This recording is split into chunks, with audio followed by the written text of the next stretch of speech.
mbote na bino, mbote na bakongole nyonso bipai wapi ezwami bino, mbote lisusu na bandeko nyonso bazali na est de la République oyo lelo bazali ko souffrir kasi mwana mboka Félix Antoine Tshisekedi président de la République abosani bino te po na kopesa bino lisusu mbote et puis po na komema kimia na mboka na biso. Tozali na ba dossier ebele mukona lelo o fallait to lobela ba Congolais ba Congomani. Il y a un dossier qui sépare maintenant les Congolais. Tozali na makambo ba bengi constitution. Bukuli kundi oyo ekambaka ekolo. Lelo to komi na ba problème. Omoni mikolo mileki, to moni ba député nationaux. Yamboka na biso kati na kati assemblée nationale ba kabwanaki pour na ko voter loi référendaire. Constitution na biso oyo ba imboka bazali koloba euta na mboka ba paya. Yango ba lobi tour oyo bazongela constitution oyo ba votaki na 1992. Bandeko mboka oyo ya ba Kongomani. Kasi totala nanu intérêt ya peuple na nyonso ezali nini. Peuple congolais, je crois ba ki parana ba mambo etali constitution te. Ba peuple oyo bazali ko leka na nzela bazali ko tambola o ba ko keno ko teka ba coopérant ba tebele ba ki parana mo etali constitution te. Congola na posa alia amela azala sécuriser le plus important pour na ba Kongomani yangwana.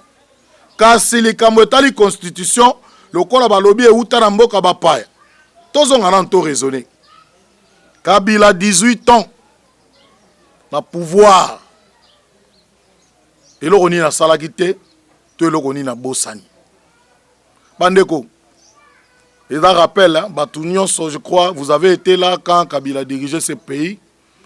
Na Bamakambutu. Bien que Tozo Lingakobo ya kopesa président de la République Félix Antoine Tshisekedi, troisième mandat. To a brigué ba mandat pour bateau. Moi minorité à bateau Azali Koboya. Mais on a rappelé bateau. Kabila na 18 ans na ye mutasala yi constitution oyo. Na bandeko na ye ya libanda oyo autaki na bango ti ba ye. Lui qui a été président de la République pendant 18 ans. Kabila bosani nini oyo ya salaki te. Kabila azali moto oyo abundisa Congo. Bien kayako kuta Congo ezaki déchiré. Rébellion epai. Pouvoir epai. Musée Kabila, Musée Laurent Désiré Kabila Tikibiso. Ya ye asangisi bato ba Jean-Pierre Bemba ba Barti Zaidi Ngoma ba Roubé Roi ndeko na ye asangisi bango tokende 1 bu basali constitution na mboka o. Mais constitution yango esungi population na elokota parce que tozali kotala côté mususu na constitution ngo elobi parti na biso ya mboka batikela bapaya. Mais yango nde tozo vivre lelo guerre eux ici la kate. O ba Kongomani bazali ko kufela air nyonso na est. Ils allaient ko affecter vie ya Congo mobimba est de la République. Kabila wana asali constitution mais ba société o ezalaka ya mboka ekomaki ya ye. Kabila tiki ba policier na mbongo combien? Bija mboko oyo Kabila tika yango na combien? Kabila nous a laissé le kuluna. Kabila tiki ba kuluna awa na Kinshasa. Musale ezate pendant 18 ans. Kabila atongi ba immeuble. Azui zo ekufi. Jardin botanique ekufi. Matongi kingakati. Ba chambre froide o ezali koyela biso biloko na moins cher o biso lobengaka Thomson Mbolongo. Kabila abomi yango ake kosalela mwasi ne chambre froide baorgama ne kufa. Nombre ya chômage, taux ya chômage eleki makasi. Mais lelo tozo beta tolo bato babomaki ba congolais bazana makila ba congolais na maboko bazonga na pouvoir. Nanga azali ko sala rébellion na égoïsme parce qu'il a demandé l'argent ba pesi ete ye atali intérêt na ye na famille na ye na ke rébellion. A poussé baninga mususu balanda na rébellion alors que pour bazali cause la part des gâteaux. Même si aujourd'hui ton lobby token na dialogue. Ba lobby que partage gâteau et zate, ba pesa mutu pouvoir te, ba tu ba nommer kaka normal bo. Ba te belé ba kozonga sous na rébellion. Même nanga a kozonga na rébellion. Ata ba te nanga comme premier ministre a kozonga na rébellion. Kabila ta 8 mois si na ye a commissaire président assemblée nationale. Azune de kona commissaire premier ministre a kozonga na rébellion parce que mutu ya Kabila c'est pola na makambo etali rébellion. Na mboka o baloba muta ko kozwa pouvoir na manduki te. Mais lui était président de la République ici en RDC. Mazongi la rébellion ndengeni bandeko. Est-ce que Tshisekedi a pouvoir oyo na maboko ya Minduki? Félix Tshisekedi a pouvoir na Minduki? Bandeko, je veux confirmer ici que Tshisekedi azali adversaire de taille ya Rwanda, ya Paul Kagame, ya Rwanda te mais ya Paul Kagame. Kagame a manipulé ba politicien congolais. Namboko ezalaki pozwa pouvoir. Faut que on négocie en Rwanda. Namboko ezalaki po comme gouverneur, faut que nous négocie en Rwanda. Pose à la DG, faut que nous négocie en Rwanda. Alors que Kagame dirigeait ce pays à travers son ami, son frère du sang, Joseph Kabila Kabang. Mais bino lelo bozali ko bosana. Makambo Kabila sali a nyokoli ba Kongola tiki kulu na makasi. Mais lelo Tshisekedi mutazo souffrir pour nango. Banzela oyo Kabila atikaki na mboka oyo. Tshisekedi abakisi yango masali kaka 8 ans soki 7 ans na pouvoir. Mais 18 ans, Moussalo ya salaki na 18 ans, Tshisekedi a triplé yango même sur le plan construction. Sur le plan infrastructure, Tshisekedi a triplé ba misala nyoso Kabila tika ko sala. Mais l'espace kaka il y a 7 ans ou 8 ans. Mais lelo bozo senga Tshisekedi atika pouvoir azana nous na mission oyo peuple congolais tindaka ye asili sa guerre na est yango loko batino so bozo senga Mukwege le prix Nobel de la paix Denis Mukwege a lobby ao na uto landa ba vidéo na ye ayebisi fali pupa bientôt ndenge guerre ezo sila ya kobeta concert na yo na Bukavu na Goma. Parce qu'il croit à l'homme qu'on appelle Félix Antoine Tshisekedi, président de la République. Pas congolais, tout ça n'a pas facilement. Président de la République, Félix Antoine Tshisekedi, Azotonga Banzela au Bozali Komona. Qui chasse un lelo et comme chantier. Soko kena ngiringiri, okuta Banzela, nengeni basali yango. Okena zando, omoni zando nenge komi kitoko. Okena okiti na changu okomi na njili otala njili na beauté na yango na changu bazali kotonga bien que masina na ba kotite selena ba kotite malukuna ba kotite mais bazotonga biloko belé a to komi na transformation ba biloko belé ba biso ba Mercedes ezo salama ba caro o to banoke no luka na Chine ezo salama. Kabila, qu'est-ce qu'il a laissé? Qu'est-ce qu'il a oublié pour que les lots congolais, pour que nous souhaitons Kabila soit à pouvoir? Mais non. Je demanderai à notre frère Martin Fayulu, Boti Kaloyenge Bozali Kosal. Moment où il y a un moment ya koyokana. Bien que bandeko bozolo bango parce que vous avez intérêt ya kozwa mbongo. Bandeko musu ba journaliste, bozo zwa mbongo, bozo sala boy. Mais boye ba ke Fati a une mission. Même si a changé de constitution, nous pouvons lui laisser encore 5 à 10 ans a travaillé pour guerre wana esila. Soki guerre esili na est. Tshisekedi a kokena. Laissez-lui le temps à travailler pour notre peuple congolais. Vous direz que nous sommes des l'UDPS. Non. Mais nous disons ce qui est vrai. Tshisekedi est congolais. Bozali komona ba descendre nae. Sur le plan social, bozali komona nengeni nazali kosala. Okokene na bakikwiti kuno kuti batongi hôpital, bazali ko bongisa université. Okena kana ngana mbujima okuta ba université. Papa, vous voulez quoi? Na peu de temps oyo peuple congolais pesa qui est. Ba congolais, s'il faut changer la constitution, bo changer yango. Bo changer yango. Totambo na mu kwantombolo pour que bon mona ke mboka o ezali ko changer. Aucun président, ceux qui battent président sous l'élo, et qu'ils ont la même habitude à y à s'enrichir, à tiki ba peuple congolais n'a pas si l'objet qu'on s'en a souvent changer constitution après des mandats. Laissez le temps à Tshisekedi. Tout que la Tshisekedi tango, à Salana no Musala.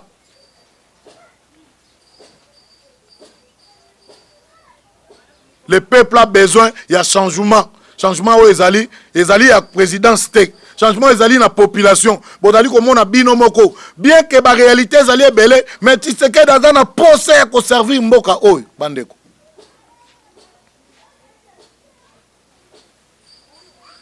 Asala makamuna cash il fait ce que population ezali nango posa. Bozali comme on est partout azali kokende pour la recherche de la paix. Azo kende partout bandeko. Bozolo ba Tshisekedi azo voyager, bozoye bate tanga do voyager, azo bongisa mboka. Azali kozwa misolo ya bapaya ye na ngwa ezo tonga mboka. Bota la forme Kinshasa lelo, bota na ba province nyonso, na projet à 145 territoires, entier ba bureau administratif atongi ba école, ba hôpital, bien que na necessité, mazali ko kita, azali ko sala partout. Congo est dans la posa ya bactère, ezali na posa ya ko changer président. Congo peut changer, faut ça na monto à la volonté de kola Tshisekedi. Bandeko, to changer façon de voir les choses. Laissez Tshisekedi terminer sa mission. O ezalaki asili sa guerre. Après sa batokoli ya mai kitoko courant. Na mboko toyebaka te ke bato bayibaka mais Tshisekedi alakisa ke soko sali mosala bien te bakangi yo batyo na boroko. Bandeko mutamba lelo baza wapi? Bandeko ebele bayiba mbongo na mboka oyo o ba détournant ba na prison. Malon ke na ba époque mususu bomona yango te parce que ba ko couvrir mabe. Bato bazo kango soni o ayiba ki bakangi non eza soni ta parce que mise vigilance et l'équipe. Et puis, président de la République, Félix Antoine Tshisekedi, sera pessio Moussala, aïe qu'on vérifie Moussala ni na pesagio. Natanga Kalezagi Bongota, natanga Joseph Kabila. Oh, bazo yiba po, tozo yo kongo bao yiba, parce que Tshisekedi a mis sous clair. Ada noko, azo landela, na bimisa ki sang. Est-ce que sango et sali Moussala? Batu mususu baza lelo, très riche. Na mbongo moyibi na bepoko eutoleka na régime eutoleka. Merci beaucoup. Tolingai to rappeler ba congolais ba congomani baye ba réalité ndenge ezali koleka na ville province ya Kinshasa. Tokobosa apete koyebisa mwana mboka Daniel Bumba Lubaki ozali na musala ya makasi ndenge bacheli yo général oyo pona makambo etali assainissement. Général Kabwik, vous travaillez ensemble. Vous avez la paix, insécurité, vous avez le ministère intérieur. Vous avez l'insécurité, vous avez la ville, province de Kinshasa. Salité na boulevard, vous avez idée, vous avez un combo nini. Liboso marché de la liberté. Vous avez Gambela. Vous avez Kingasa na Souka. Aucun pompage, okuta salité moko na balabala na bapembe na bawenzo nyonso. Aucun matadi kibala. Embouteillage à dégâts pote bato bazali koteka na balabala yango embouteillage ezalaka na changu ezalaka pona nini bandeko toloba nango Daniel Bumba tinda bato malgo chaki bato na nzela o bazali kosenga bambongo ya bempo banini mais tinda bango basalaka pe musala o ba roulage basalaka nango population bosunga gouverneur à ville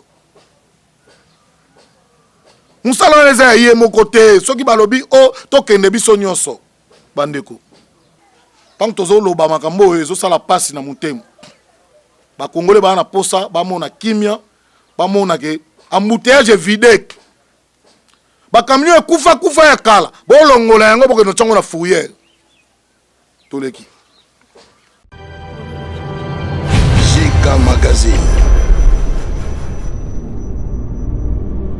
Mwana mboka Francis Chibalabala oyo azalaka toujours pembeni ya population na musala malamu oyo ya salaka na motema oyo nzamba pesa ye bolanda ndenge lekaki samedi oyo na commune ya Masina na quartier sans fil tolandi samedi 30 mai oyo ezalaki pour Toulou et Mata makala matikala tomonaki na fondation Francis Chibalabala oyo ezalaka dirige epai ye moko mwana mboka honorable Francis Chibalabala centre de formation Lutondo oyo ezali kosunga ba jeune pe ba papa et puis ba désœuvré na koyekola misala gratuitement ata euro bafuta kutu te kasi na motema malamu oyo mwana mboka honorable Francis Chibalabala azalaka na yango atie misolo atie ba matériel po ete bana bayekolaka misala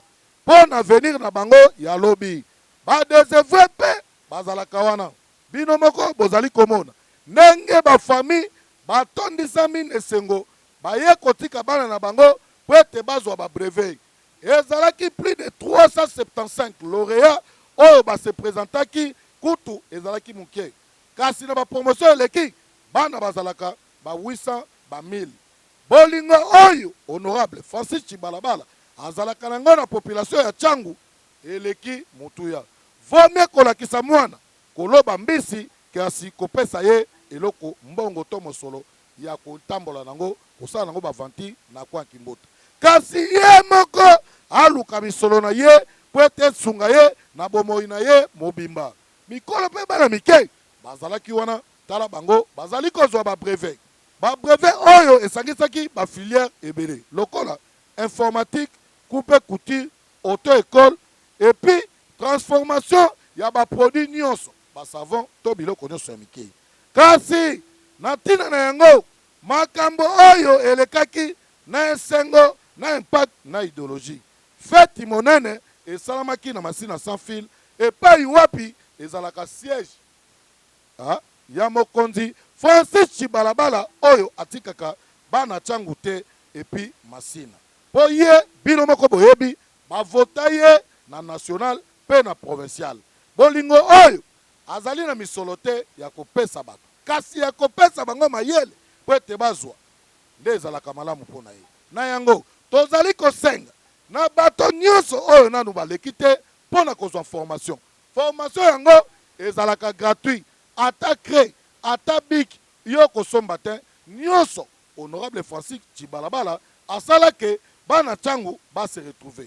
mokonzi ya mboka lokola deja centre de formation Lutondo oyo ezali reconnu na mboka na biso na kati ya ministère ya formation professionnelle kasi honorable Francis motema malamu na yo yango ezali komatisa yo 1 2 ti okokoma place nyonso oyo nzambe na bakoko balingo koma boka témoignage ya bandeko apesaki son papa social ekofi ya Tchangu honorable Francis Chibalabala donc tokokoza bengra te mpona kopesa honorable merci en tout cas honorable avec beaucoup de respect merci beaucoup merci pour la formation malamu lelo mpe boye tokoma utile na société tokoma bachauffeur nde naza boye naza parmi bachauffeur ya Chibalabala avec Mauvais Baïlo et le Saddam, les trois ensemble.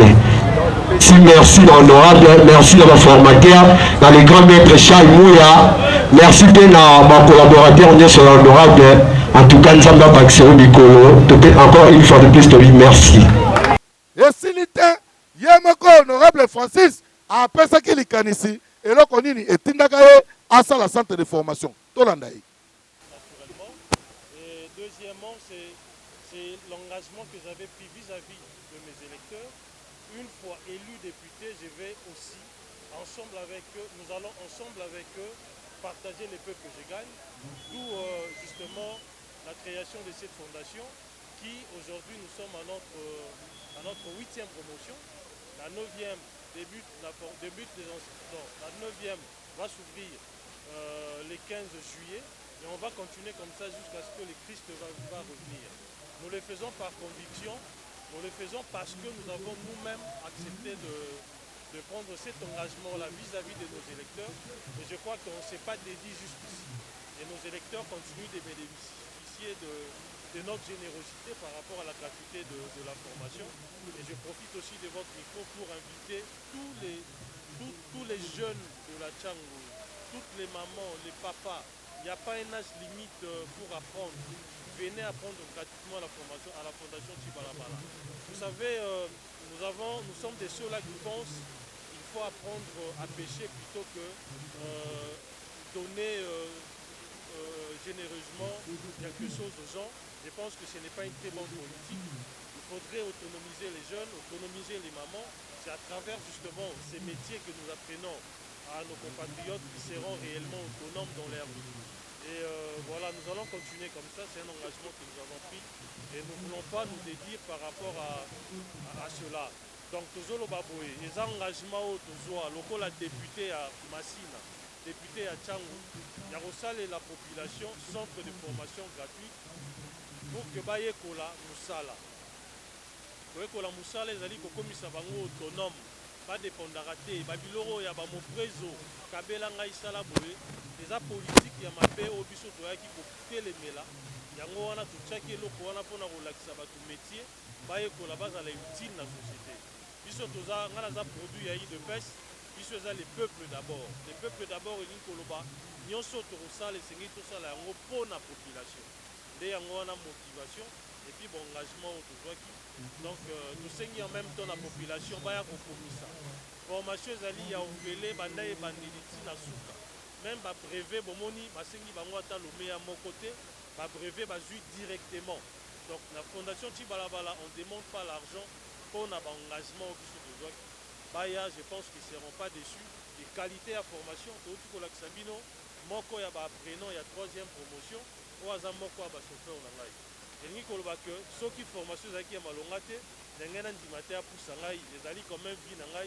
nde na kotia en jeu donc formation eza de qualité mais ezala baye basisi na informatique na esthétique na transformation des produits na coupe couture bango nyonso wana soki olingi omeka bango luka mwana nyonso abimi na formation na centre de formation Francis Chibalabala yo moko ozwa eyano na mituna na yo collé 338 personnes en principe bakipaya bazala 350 mais misusu wana je crois 12 baparticipaki na jury te yango wana tokole 338 d'ailleurs eza déficitaire par rapport à oyo tokolaka chaque année c'est au-delà de 800 personnes et tosala yango gratuitement je pense que ce n'est pas pour les élections forcément c'est parce que biso na fondation slogan na biso ezaka vivre pour les autres donc toza wana mpona kosalela mpona bato baza lokola biso.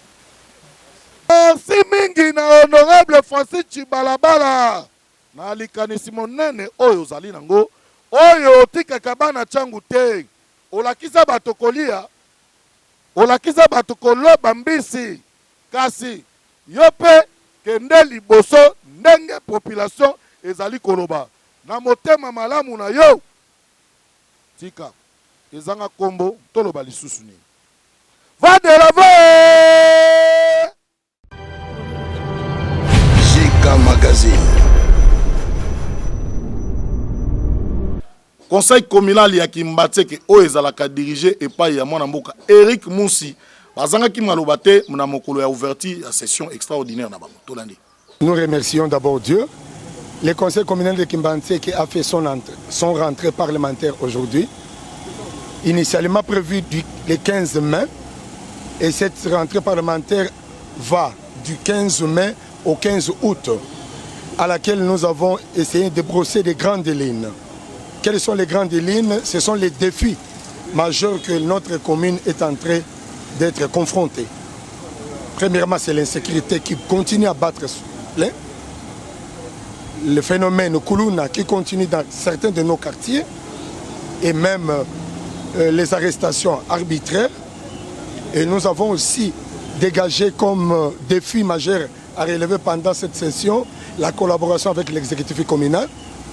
Et nous avons appelé le bourgmestre à travailler étroitement avec les conseillers. Pourquoi? Parce que les conseils ou les conseillers communaux ne sont pas ses adversaires, mais plutôt ses collaborateurs. Les deux organes sont appelés à respecter les textes légaux et les orientations données par le VPM de l'Intérieur, son Excellence Maître Chabani Chakmen. C'est lui qui nous a toujours pas laissé et nous accompagne. Et on a eu aussi le bon conseil de la part du président de l'Assemblée provinciale, l'honorable président Lévi Mbouta Sangopamba, qui nous accompagne toujours. Raison pour laquelle nous avons voulu que le bourgmestre de Kimbanteke sente en nous que nous sommes ses collaborateurs.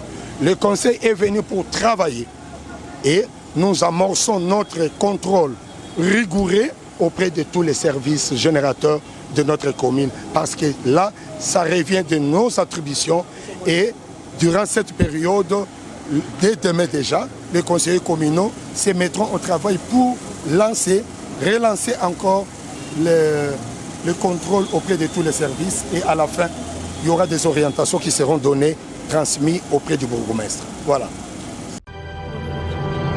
JK Magazine. Mwana mboka Kasongo Kalalo, oyo azali président ya mouvement Congo en avant, MCA en sigle, abengisi ba Congolais nyonso baya na meeting populaire oyo et la dérwandalisation de la RDC face au changement de la constitution. Tobengisi ba Kongomani nyonso ya Tchangu, Moamba, Lukunga, Funa, tobengisi bino nyonso na IMCAC, na stade IMCA oyo ezali na Kalamu le 4 juillet mokote azanga. Boya koyoka maloba oyo kouta na monoko ya mwana mboka Kalalo Kasongo na makambo nyonso ezali koleka na mboka oyo ezali ko diviser RDC lelo to bengisi bino le 4 juillet. Tout le monde bozala wana MCA ezali wana ekoyamba bino to yoka lisolo ndenge nini Rwanda ezali ko dérwandaliser mboka oyo na makambo etali constitution. Mwana mboka yoka kasoni te pona mboka na ye abundelaka mboka na ye bana MCA boya ebele bato nyonso bakozala po bayoka maloba oyo kobima na monoko ya mwana mboka Kalalo tobengisi bino boya le 4 juillet oyo. Tango ekoki mwana mboka nyonso afongola miso ayeba nini ezali koleka na mboka. Kasongo Kalalo oyo azali président ya mouvement Congo en avant. Ye wana liboso na bino pona kobeta lisolo na makambo etali dérwandalisation de la RDC face au changement de la constitution. Samedi 4 juillet oyo 2026 na kati ya IMCA oyo ezali na commune ya Kalamu. Bana Kinshasa, bana Moamba, bana Funa, bana Lukunga, bana ya Tchangu bobangisami na makanisi oyo mwana mboka Kalalo oyo abengisi bino boya koyoka lisolo ndenge nini mboka ezali divize epai ya bayi politiki oyo bazali na motema likundu. Kasi ye abengisi bino nyonso boya koyoka ideologie ya mboka na biso po ete mboka ezali kotambola malamu te. Na yango Faci Beto ndenge alobaka kodebulone bato debulonema yango esi esalema yango bato bazali kolela. Kasi balingi lisusu babebisa mboka oyo na makambo ya mabe. Tobengisi bino na meeting populaire oyo ekosalama na date oyo topesi bino samedi 4 juillet mokote azanga boya ebele. JK Jika Magazine. soki olingi olia ngombe kita kaka na plaza na komini ya Nsele okomona place bazali koboma ngombe ya fresh epai ya Patrick Pasikielo autrement dit Patrick Mangasa ye abomaka ngombe chaque samedi pe dimanche okomona mosuni ya kitoko michopo kitoko kasi bino nyonso oyo bolingaka kolia nyama ya fresh mbango na lombango tokutana awa na plaza po ya kolia musuni ya ngombe Patrick Mangasa babengaka ye papa ngombe pusana oyoka bilengi ye chéri komba bouchero ezati nous ambwa mukweni donc kopa muninga etikalaka kopa munanga donc toujours aider population quoi les moi petite entreprise mais toujours aider population par rapport tout ça la rabattage car à 2 jours samedi na dimanche pour relayer la population ya Nsele bon peut-être kilo ya musuni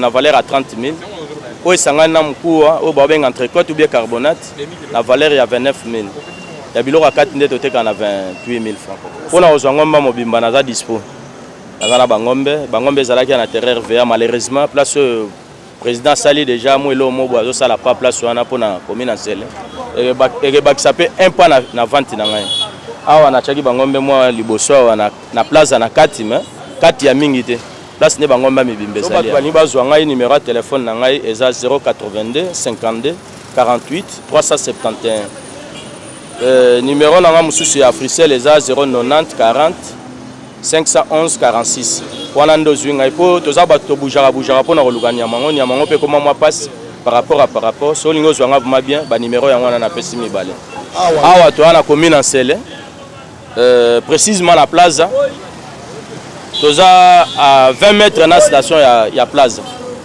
pembeni pe na Congo Futur na Mpanzi boye toza vraiment na carrefour ya plaza o ba benga plaza ne place ngande na sala wa musala voilà. Jika Magazine. Tokotika la simate pona koyebisa bino ke mboka oyo ezali na posa ya bato malamu biso tokei tokuta moko na lobi soki masia ezo azongite ale chao bye. Jika Magazine.